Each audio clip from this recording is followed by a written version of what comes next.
آپ نے اپنے ایک ویڈیو میں کہا جناب کہ کچھ ویڈیوز جو ہیں ان کو باقاعدہ ویب سائٹ سے بیچا جانے کا پروگرام بھی ہماری معصوم ننھی بچیوں کی ویڈیوز جا رہی ہیں، ان کے ذہنوں کو اس طرح سے پراگندہ کر کے اس طرح کی ویڈیوز بنائی جاتی ہیں، پھر ان کو ڈرگس پر لگا دیا جاتا ہے۔ اس میں بڑے بڑے نام شامل ہیں، عہدیداران شامل ہیں، جس میں پردہ ڈال دیا جاتا ہے، اس کو دبا دیا جاتا ہے، ورنہ یہ اتنا بڑا اسکینڈل ہے کہ ہماری سوچ بھی بات ہے۔ آپ کے مطابق واقعی کوئی گروہ ہے؟ آپ نے اس کا ایک نیا رخ دیا کہ بچیوں کو وارڈن کے ذریعے سے ایمبولینس پر بھیجا جاتا ہے کہ جاتی وہ پارٹی میں، کہا یہ جاتا ہے ہاسپٹل میں بھیجا جا رہا ہے۔ ہمارے اپنے نمائندے وہاں گئے ہیں، معلومات لے کر آئے ہیں۔ لیٹسٹ آپ کو بتاؤں کہ ایک رپورٹ آئی ہے جو کہ میڈیا پر بھی چل رہی ہے، جس میں مانا ہے یونیورسٹی میں کہ یہ سب چیزیں یونیورسٹی میں ہوتی چلی آئی۔ 55 سے جو ویڈیوز ہیں ان میں کوئی نزیبہ ویڈیو ہے ہی نہیں۔ تو حامد میر صاحب نے بھی حامد میر صاحب سے پوچھ لیجیے آپ۔ طالب بشیر صاحب نے دھمکی دیا تو آپ کو ڈر نہیں لگا؟ آپ نے اقرار صاحب کو کہا نہیں یار تم کس چکر میں پڑ گئے ہو، چھوڑو ان کو، یہ لوگ اس قابل نہیں ہیں، تم کوئی اور کیس پہ انویسٹیگیٹ کرو؟ چلے آپ نے بسیت بیگم سوال کر لیا تو میں بھی اسی طرح سے ہی جواب دیتی ہوں۔ یہ قصہ بہت پرانا ہو گیا، جب کہتے تھے ہم ان سے کہ آپ ایسا نہ کریں، یہ کیا ہو رہا ہے سب۔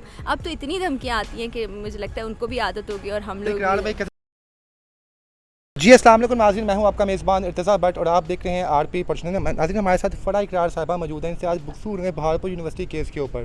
اقرار صاحب کا تو سٹانس یہ ہے کہ جناب ایک گینگ انوالو ہے اس کے اندر۔ فرا صاحبہ سے پوچھوں گا ان کا سٹانس کیا ہے اور کیا سمجھتی ہیں اس کیس کے بارے میں؟ السلام علیکم میم۔ وعلیکم السلام جی۔ جی میڈم کیا کہیں گے اس کیس کے بارے میں آپ؟ یہ بڑا تشویشناک کیس ہے اور یہ ہمارے سامنے کچھ چیزیں آج آئی ہیں۔ یہ جو ڈرگس مافیا پاکستان میں کام کر رہا ہے اور جو قصور کے واقعات ہمارے سامنے آتے رہے اور اس طرح کے جنسی ہراسانی کے کیسز سامنے آتے رہے، یہ اتنا معاملہ سادہ نہیں ہے۔ آپ یہ سوچیں نا پاکستان میں ڈرگس کیسے آ رہی ہیں؟ پاکستان میں تو یہ سب کچھ نہیں ہو رہا ہے نا، باہر سے کہیں سے آ رہی ہیں، تو یہاں سے بھی بہت سی چیزیں باہر جا رہی ہیں، جن میں اس طرح کی ہماری معصوم ننھی بچیوں کی ویڈیوز جا رہی ہیں، ان کے ذہنوں کو اس طرح سے پراگندہ کر کے اس طرح کی ویڈیوز بنائی جاتی ہیں، پھر ان کو ڈرگس پر لگا دیا جاتا ہے۔ ڈرگس کا جو دھندا ہے نا وہ بہت عروج پر ہے اس وقت پاکستان، اور اس میں بڑے بڑے نام شامل ہیں، بڑے بڑے آپ کے عہدیداران شامل ہیں۔ جیسے ایک چیز سامنے آئی نا، آپ دیکھیے گا ایک ایک کر کے چیزیں سامنے آ جائیں گی، اگر حکومت چاہے، اگر عدلیہ چاہے، لیکن اس پہ پردہ ڈال دیا جاتا ہے، اس کو دبا دیا جاتا ہے، ورنہ یہ اتنا بڑا اسکینڈل ہے کہ ہماری سوچ بھی بات ہے۔ لیکن میڈم جو بھی اس پہ گئے ہیں، میڈیا کے حضرات بہارپور گئے ہیں، وہاں پہ طارق بدمی صاحب ہیں یا وہاں کا جو وائس چانسلر، انہوں نے بھی کہا جناب ایسا کوئی گینگ شینگ نہیں ہے، پولیس نے بھی کہا اس میں گینگ نہیں ہے، لیکن اقرار صاحب یا آپ واحد ہیں جنہوں نے اس پہ باقاعدہ ایویڈنس بھی، آپ نے کہا کہ ہمارے پاس ایویڈنس ہیں، اور باقاعدہ کوئی ایک شخص یہ کام نہیں کر رہا، اس کے پیچھے باقاعدہ منظم گروہ ہے جس میں طارق بشیر چیمہ صاحب کا نام بھی آ رہا ہے۔ تو کیا سمجھتی ہیں باقاعدہ آپ کے مطابق واقعی کوئی گروہ ہے یا آپ نے اس کا ایک نیا رخ دیا کیس کو؟ دیکھیں میں نے تو خود بھی اپنی پروگرام تقریباً 7 سال تک کیا، انویسٹیگیٹو جرنلزم کیا ہے، تو اس طرح کی چیزیں بظاہر کچھ اور لگتی ہیں، ان کے پیچھے کچھ اور کہانی ہوتی ہے۔ گینگ کا مطلب ہوتا ہے ایسی چیز جس کے پیچھے ایک سے زیادہ افراد شامل ہوں۔ آپ کے سامنے ہی آ گیا نا، ایک اعجاز صاحب ہیں، ان کے نیچے 500 سیکیورٹی گارڈز ہیں جو کام یہ کرتے ہیں کہ وہاں پر جو جوڑے ہیں ان کی لے کے آئیں ویڈیوز ان کے پاس، پھر ان کو بلیک میل کیا جاتا ہے۔ بلیک میل کرنے کے بعد 5 اساتذہ بھی شامل، جو پولیس رپورٹ میں شامل ہے، میں نہیں کہہ رہی، چلے آپ میری بات کو نہ مانیں، 5 افراد وہ ہو گئے، پھر کچھ اس میں طلبہ بھی شامل ہیں، پھر طالبات بھی شامل ہیں، 500 سیکیورٹی گارڈز، تو یہ گینگ ہو گیا نا، یہ بات تو یہیں پر ثابت ہو گئی۔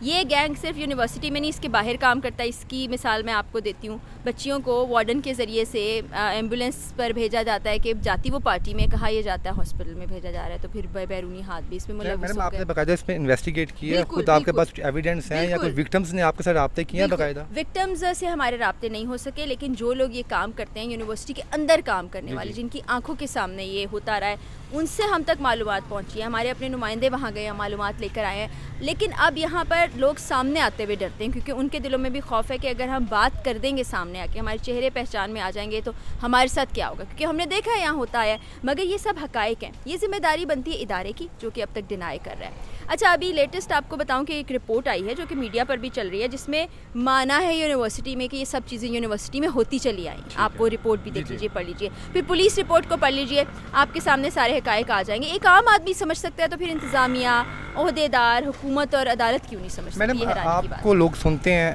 کیونکہ آپ سینئر ہیں, ہمارے بھی سینئر, آپ نے اپنے ایک ویڈیو میں کہا جناب کہ کچھ ویڈیوز جو ہیں ان کو باقاعدہ ویب سائٹ سے بیچا جانے کا پروگرام تھا, یہ لوگ اس کھیل میں بھی ملوث تھے, تو کیا سمجھتے ہیں یہ بھی لنک آئندہ آنے والے ٹائم میں ہمیں ریویل ہوگا کہ جناب لڑکیوں کی ویڈیوز جو ہیں ایسی ڈارک سائٹ پہ بیچی جانی تھیں یا جو بیچی جا چکی ہیں پہلے بھی؟ یہ ایسی چیزیں پہلے بھی یہاں سے جاتی رہیں. قصور کا اسکینڈل آپ کو پتہ ہوگا کہ اس میں بچوں کی ہراسانی کا معاملہ تھا, لیکن وہ جا کے کہاں نکلا, یہ انٹرنیشنل جو ویب سائٹس ہیں. اسی طرح یہ والا معاملہ بھی, یہ صرف اسلامیہ یونیورسٹی نہیں, میں بار بار کہتی ہوں, اور اس پہ کوئی ایکشن لیا نہیں جا رہا کیونکہ ایسی چیزوں کو ہمارے یہاں سنجیدہ لیا نہیں جاتا کہ ویسٹڈ انٹرسٹس ہیں لوگوں کے.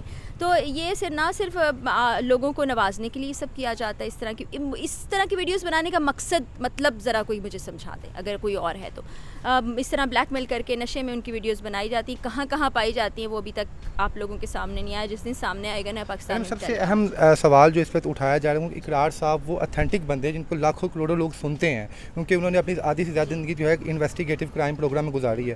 لوگ یہ کہنا کہ جناب اگر ایسی کوئی ویڈیوز ہیں, ایون کہ وائس چانسلر نے بھی یہ بات کہی, وارسی طارق بشیر چیمہ صاحب نے بھی ایسے بات کی کہ ان کے پاس کوئی ایویڈنس ہے ہمیں نہ دیں, JIT کی جو ٹیم ہے ان کو دیں جا کر تاکہ پتہ چلے دودھ کا دودھ اور پانی کا پانی کیا ہے. تو کس چیز کا انتظار کریں یا آپ کس چیز کا انتظار کر رہی ہیں؟ میں نے تو ایسا کہا ہی نہیں کہ میرے پاس ویڈیوز موجود ہیں.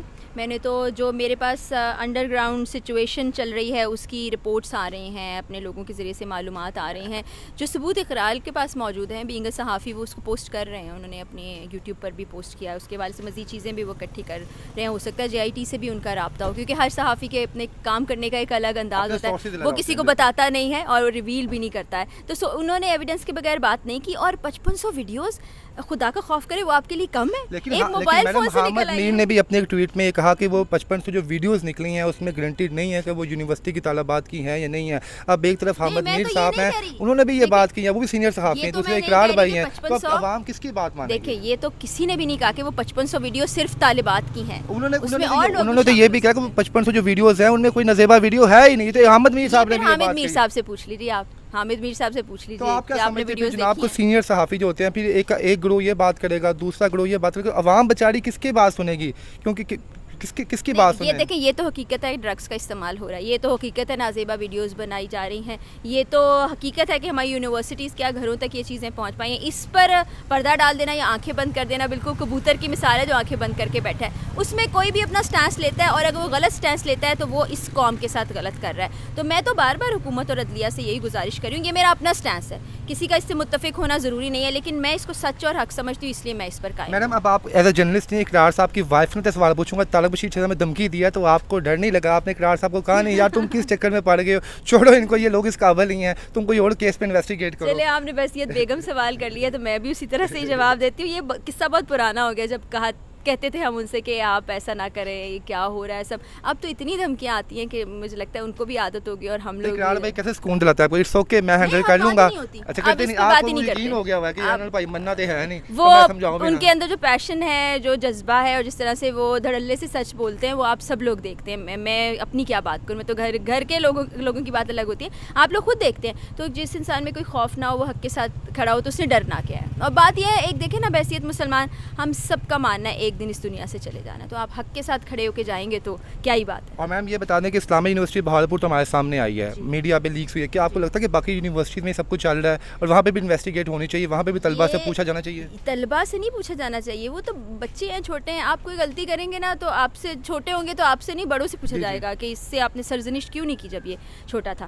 تو اسی طرح سے یونیورسٹی نے انتظامیہ کو ان چیزوں پر غور کرنا چاہیے. اور میں نے بار بار کہا ہے, یہ صرف ایک یونیورسٹی کا معاملہ نہیں ہے, ایک تدریسی ادارے کا معاملہ نہیں ہے, پاکستان کا معاملہ ہے. یہاں اسکولس کے لیول پر جو کچھ ہو رہا ہے وہاں جا کر بھی دیکھیں تو آپ کی عقل اور ہوش دنگ رہ جائے گی کہ ہو کیا رہا ہے. یہ معاملہ سادہ ہے کہ انشاءاللہ آپ جس طرح اس کیس پہ انویسٹیگیٹ کریں, اقرار بھائی اس کیس کو منطقی انجام تک پہنچائیں گے اور جو حقائق ہے وہ عوام کے سامنے لے کے آئیں گے. بعض اوقات تو یہ ہوتا ہے کہ جو سچ بول رہا ہوتا ہے یا جو حقائق سامنے لے کر آ رہا ہوتا ہے اس کی آواز کو دبانے کی کوشش کی جاتی ہے. یہ ہمارے ہاں ایک الگ قسم کا طرز عمل اپنایا جاتا ہے, لیکن اگر سن لی جائے تو پھر یہ حکومت اور انتظامیہ کی ذمہ داری بنتی ہے, اداروں کی ذمہ داری بنتی ہے کہ وہ اس چیز کی طرف جائیں. اور میں آپ کے پلیٹ فارم سے بھی کہوں گی کہ ہماری اعلیٰ عدلیہ ہے, ہماری حکومت ہے, وہ اس چیز کو خود دیکھے.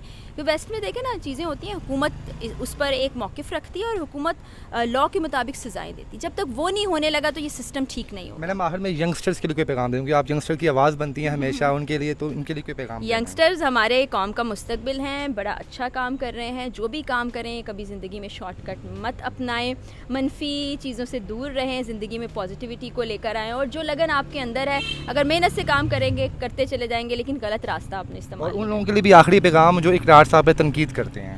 وہ ان کو تنقید کرنے دیں, کوئی فرق نہیں پڑتا. جب کوئی کام کر رہا ہوتا ہے نا, تنقید کا مطلب ہوتا ہے کہ انسان پروگریس کر رہا ہے, تو تنقید is positive thing for me. بہت شکریہ جی. ناظرین, فرح صاحبہ کی گفتگو سنی آپ نے, انہوں نے بتا دیا جلد اقرار صاحب جو بھی حقائق ہے آپ کے سامنے رکھیں گے, پھر آپ لوگ فیصلہ کیجیے گا کہ اقرار صاحب جو ہے درست سمت میں چل رہے ہیں یا باقی دوسرے صحافی. اس کے ساتھ ہی مجھے اجازت دیجیے, اللہ حافظ.